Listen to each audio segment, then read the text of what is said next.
po ang durian para mahinog. Yan po ang bagong proseso ng pagpapahinog ng durian. Pinahinog po ang durian. Iniihaw. Pinupukpok po ng kaunti. Yan. Tapos bubuksan. Ay, nako. Yan po.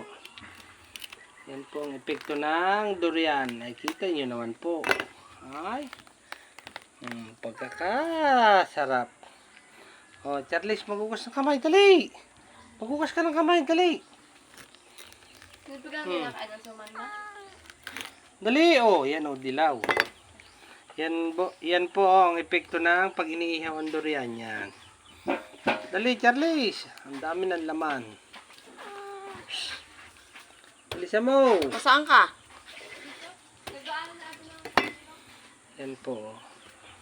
Ay, itong isdang pinahugasan Ano sa pa iyo. po, yan. Yan po ang epekto. Yan.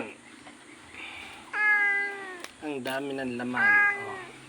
Paano mo to? Nandito. Dito.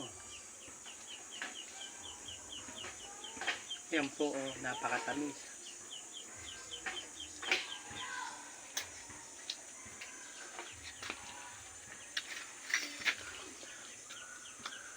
Sarap, Charles.